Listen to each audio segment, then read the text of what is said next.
JDU के अंदर कौन है वो 22 लोग जिससे खफा हैं पूर्व सांसद और बाहुबली नेता आनंद मोहन सिंह। आखिरकार कौन है वो लोग जो जेडीयू को बर्बाद करने की कोशिश कर रहा है और साजिश कर रहा है। आखिरकार किसको आनंद मोहन सिंह ने ये कह के उनकी बातों को टाल दिया कि मैं हर भौंकने वालों का जवाब नहीं देता। जी बिल्कुल, आजकल आनंद मोहन सिंह जेडीयू के कुछ नेताओं से खफा है और उनकी नाराजगी जेडीयू को जो है वो परेशान कर रही है। एक बार फिर से जब मीडिया के सामने आनंद मोहन सिंह आए तो उन्होंने बकायदा ये तक कह डाला कि ऐसा नहीं कि मैं फ्लो में ये सब कुछ बोल रहा हूं, बल्कि जो भी बोल रहा हूं नाप तौल के बोल रहा हूं। और ऐसे में अब आनंद मोहन सिंह के बयानों की चर्चा भी हो रही है और साथ ही साथ आनंद मोहन सिंह के बयानों में कहे गए बातों को लेके विवेचना भी हो रही है कि क्या कहना चाहते हैं आनंद मोहन सिंह। वो 22 लोग कौन, वो भौंकने वाला इंसान कौन, और साथ ही साथ आनंद मोहन सिंह के नाराजगी की वजह क्या है। पूरी कहानी को समझने की कोशिश करेंगे, जानेंगे।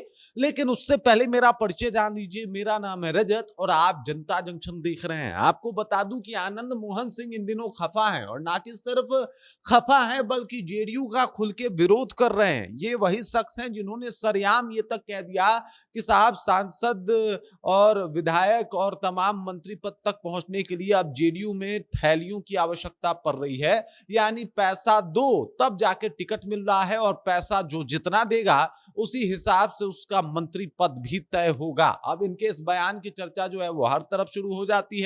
इसमें एक शब्द इन्होंने ये भी जो है वो जोड़ा था कि चंडाल चौकरी। चंडाल चौकरी शब्द तब जोड़ा था जब उन्होंने कहा था कि नीतीश कुमार को बर्बाद कर दिया गया और ये चंडाल चौकरी मिलके उनको बर्बाद किया है। तो उस दौरान भी चंडाल चौकरी की चर्चा हुई थी और लोगों के मन में सवाल आया था कि आखिरकार चंडाल चौकरी किसे कहना चाहते हैं आनंद मोहन सिंह। इन विवादों से अभी पर्दा उठता उससे पहले ही आनंद मोहन सिंह का एक और बयान जो है वो बिहार की सियासत को बहुत ज्यादा गर्म करता हुआ दिखाई दे रहा है, जहां पे आनंद मोहन सिंह ने साफ तौर पे कह दिया है कि भाई साहब ये जो लोग हैं ये अगर समझ रहे हैं कि आनंद मोहन सिंह कुछ भी बोल रहा है तो ऐसा नहीं है।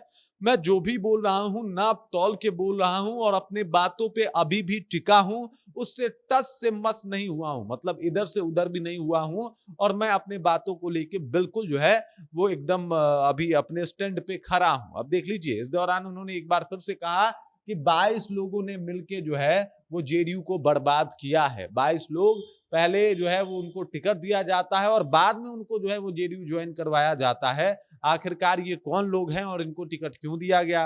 अब 22 लोगों की तलाश भी जारी हो गई है, मतलब तमाम लोगों की नजर उन 22 लोगों पे है। इससे पहले चंडाल चौकरी का जब जिक्र किया गया था तब 3-4 लोगों के जहन में नाम भी आए थे कि भाई साहब यही 3-4 लोग जो हैं वो नीतीश कुमार के आसपास हमेशा रहा करते हैं। आपके भी जहन में होगा कि नीतीश कुमार के ज्यादा क्लोज कौन लोग रहा करते हैं, और उसी का जिक्र जो है वो बार बार आनंद मोहन सिंह कर रहे हैं। आनंद मोहन सिंह से जब पत्रकारों ने ये पूछा कि क्या आप जेडीयू छोड़ने का मन बना रहे हैं, तब इसके ऊपर उनका कहना था कि बिल्कुल नहीं, हम ऐसा बिल्कुल नहीं सोच सकते, क्योंकि समता पार्टी और पीपुल्स पार्टी जो है वो उसका विलय होता है और तब जेडीयू का निर्माण हुआ था।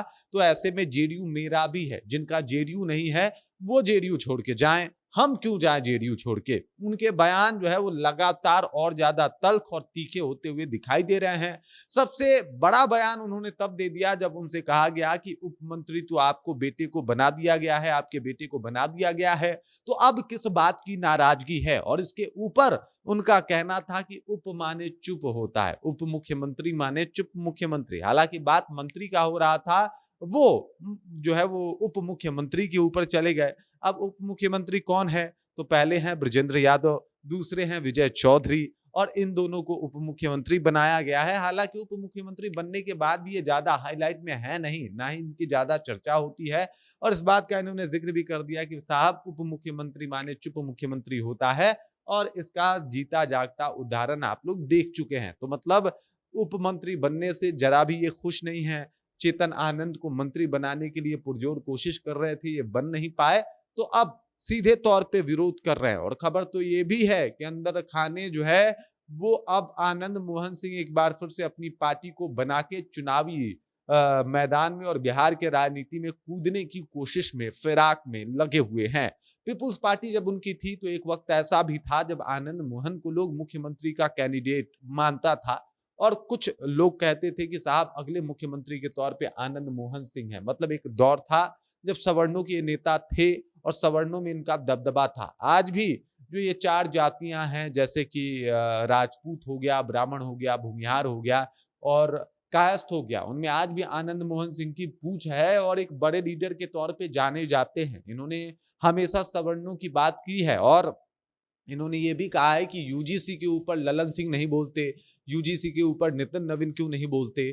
मतलब सवर्णों का मुद्दा हमेशा से उठाते रहे हैं, लेकिन एक बार फिर से इनका मुद्दा उठाना तो और है, लेकिन जिस तरीके से अभी जेडीयू का नाम उठा रहे हैं, इससे जेडीयू वाले परेशान हैं। जेडीयू को इस बात का भी टेंशन है कि कहीं आनंद मोहन सिंह साथ छोड़ के जाएंगे तो एक बड़े मतलब तौर पे देखा जाए तो सवर्णों का साथ पार्टी से छूट जाएगा। तो दूसरी तरफ यहाँ इस बात की भी परेशानी है कि अगर वो जेडीयू में हैं तो कुछ लोगों को जो है वो माफ करने के मूड में नहीं है।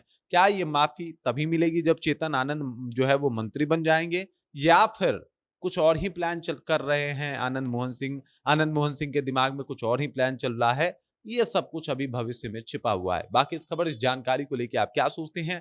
आनंद मोहन सिंह के एक-एक बयान को आप कैसे देखते हैं? कमेंट करके अपना विचार हम तक पहुंचा दीजिए। बाकी आप देख रहे हैं जनता जंक्शन और मेरा नाम रजत है।